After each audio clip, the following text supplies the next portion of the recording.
I think there are necessary moral truths that you can know by understanding the concepts. I think it's necessarily wrong-making to rape someone. I think it's wrong to betray a friend. I think it's wrong to exploit people. I think it's wrong to harm people just for the fun of it, and so on. We agree. The question is, what justifies that being wrong? You don't think that math is a human conception, do you? I know. I think it's a human discovery. They just are truths. There are always right. been You're discovering truth. We're about to dive into an epic Q&A where a professor crashes a Frank Turek event, and in doing so, he actually goes about defending absolute truth, absolute moral truth, but without God. I know this sounds crazy. I'm going to give a few comments along the way and then wrap things up at the end. So let's do it. Ladies and gentlemen, this is Dr. Bruce Russell, who's been teaching philosophy here at Wayne State University since 1978. Wow. Dr. Russell, go ahead, sir. And thank you for coming, by the way. There are several things I agree with you on, and I'm glad you defended them, namely this kind of independence of truth and the endorsement of logic. We're on board there with each other. And the acceptance of the principle of non-contradiction, of course. And actually, although some people might be surprised, think that miracles are possible. The questions for me are not just about truth, but mainly about justification. So truth is the object of my beliefs, but whether I hold them or not depends on what evidence I have for them. So I actually have an answer to your question that you pose to atheists like me. If Christianity were true, would you accept it or believe it? And my answer is, no, that's the wrong question. If it were rational to believe it's true, I would accept it. Yeah, that's what I mean by the question. Okay. Yeah. Just to be clear, the general picture is there are arguments for the existence of God, and there's a problem of evil, which I think is a killer argument against. Not your version of the argument from evil, mine. So I'm just going to focus on one of the arguments for, but you can ask me about other ones if you wish. Go ahead. It's a matter of time. Yeah, go ahead. So the moral argument. So this is one I thought was the worst case that William Lane Craig and Guyvett and many other theists make, because I think there are necessary moral truths that you can know by understanding the concepts. I think it's necessarily wrong-making to rape someone. I think it's wrong to betray a friend. I think it's wrong to exploit people. I think it's wrong to harm people just for the fun of it, and so on. We agree. The question is, what justifies that being wrong? The answer is, it's a conceptual truth, like the truth that knowledge requires true belief, or the truth that, I don't know, 2 + 2 is 4. That doesn't mean that everyone always believed these necessary truths. I think it's a necessary truth that slavery is wrong. That, of course, doesn't mean that everybody believed it, but there are many examples in logic and math where people believed false things and only later came to see that there were truths that were necessary truths that they thought were false. Right, but right now we're talking epistemology. How do you know something? The question is by knowing understanding the concepts, as in math, as in logic, and in epistemology. I gave that example. How do I know that if you know something, it's true? The answer is because the very concept of knowledge implies that's so. Right. Knowledge, as you know, I'm just doing this for the audience. Okay. How you know something's called epistemology, but the object you're knowing deals with ontology. The question is, if there is no God, what is the standard that says murder is wrong and rape is wrong and love is good? And why are we obligated to obey it if there is no God? That's equivalent to the question for me, how do we know that 2 + 2 is 4 if there's no God? The answer is we know that 2 + 2 is 4, independent of any kind of evidence or knowledge of God, because we understand the concepts.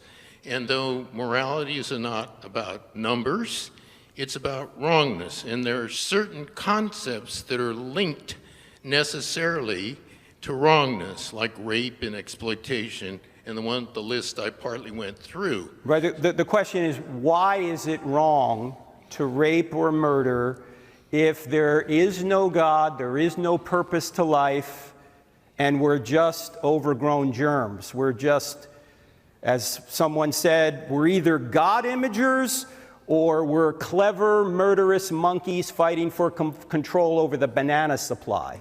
That's a false dichotomy. Why is it, though, Dr. Russell? Why is it wrong to say, or why do we have a moral obligation if there's no purpose to life? Oh, because we can have obligations that are not tied to purposes. We're not all consequentialist about morality, but so you can have, breaking a promise can be wrong. Why? Well, look, this is a question I think you're asking me is, why is 2 + 2 = 4? That makes no sense. If you agree that it's conceptually necessary that if you rape somebody, you do something wrong, then it makes no sense to ask, well, how can it be wrong if there's no purpose in life or so forth? Very interestingly, this professor is calling it a conceptual truth, that there's a real right, a real wrong in the universe, an invisible ought, if you will, baked into reality itself. So he, in his own way, is acknowledging the moral law. But imagine, to give an analogy, walking into a building, finding a law book, but then denying that that book has any author. Where does this moral law come from, good sir?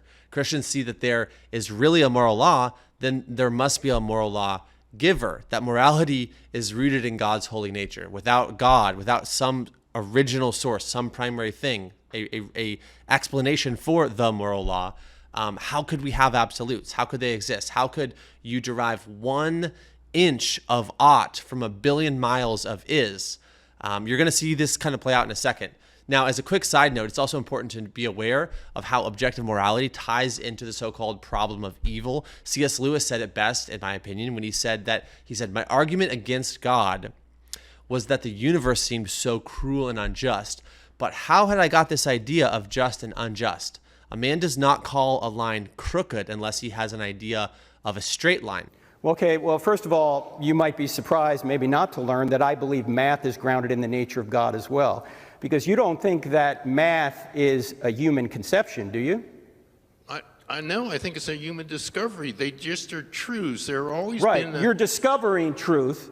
But it doesn't take God for those truths to exist. 2 + 2 would = 4, regardless of whether God exists or not. Well, how would 2 + 2 = 4 be true if nothing existed? Well, if nothing existed, even the proposition 2 + 2 is 4, it couldn't be, but there's a proposition 2 + 2 = 4 that's necessarily true.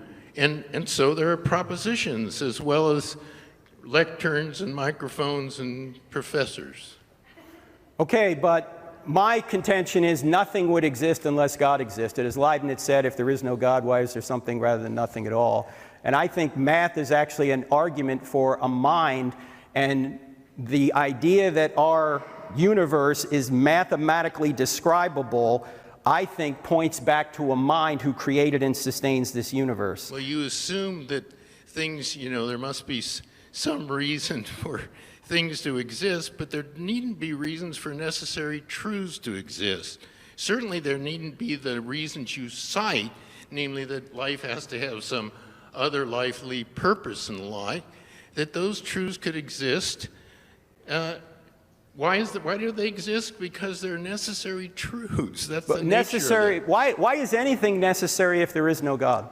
Well, Why is it? I mean, don't you think? I don't know. This seems like a killer example to me, but you don't take it as one. That it's necessarily true that 2 + 2 is 4. That if you know something, what you know is true.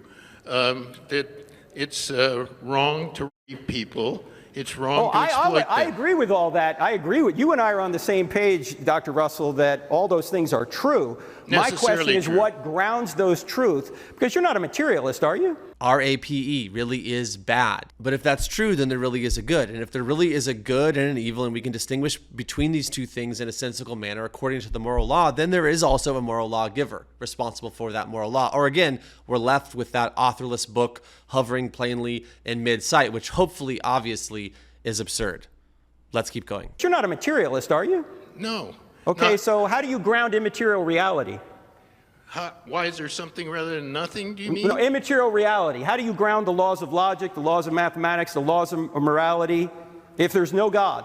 How are those things grounded? Because actually they're the best explanation of what we discover when we start investigating math and logic and whatnot. Right, but you're talking epistemology. Again, I'm talking ontology. Why do those things exist to discover to begin with?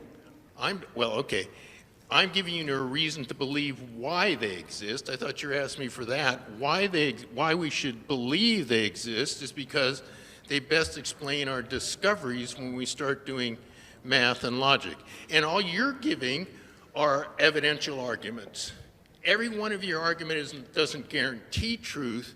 It's an evidential argument. I'm giving an evidential argument to think that there are necessary math, logic, truths, and truths about epistemology and ethics. Well, I'm using the laws of logic and my senses in order to discover truths outside of myself. But you're not using just logic and your senses. You're using something like inference to the best explanation. Yes. Well, so am I. Okay. I'm using inference to the best explanation to explain why you should believe that there are logical, mathematical, and ethical truths that are necessarily true, which means true in every possible Well, I agree they're true in every possible world, but I just don't see any grounding on it on atheism. Let me give an analogy to make sense of this in case it sounds like I'm begging the question with my insistence on God. So imagine this. Imagine finding a perfect symphony, but insisting that there is no composer of it.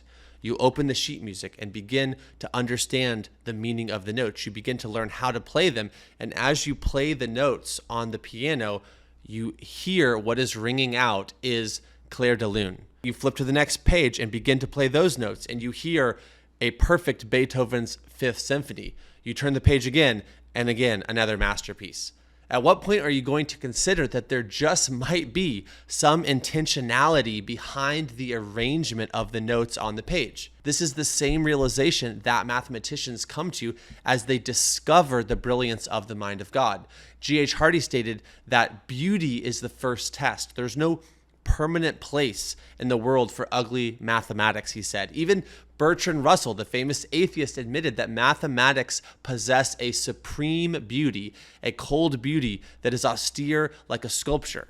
Mathematicians are discovering beauty and truth in the universe. They're not arranging the numbers themselves in this order. They're discovering, not inventing. Everything is designed by and running according to the infinite genius of the original mathematician. I like the way that Gerard Manley Hopkins put it in his famous poem from the Victorian era. He said, "The world is charged with the grandeur of God. It will flame out like shining from shook foil." I think that says it very well. That's all for this video, folks. If you aren't subscribed, you're welcome to. If you aren't a member of the Wisdom Society, join us. We're reading the Bible. We're studying God's Word. We have a book club going. There's an amazing community that is growing there, and I would like you to be a part of it. So consider that. The link is in the description. I will see you all in the next video. Thanks.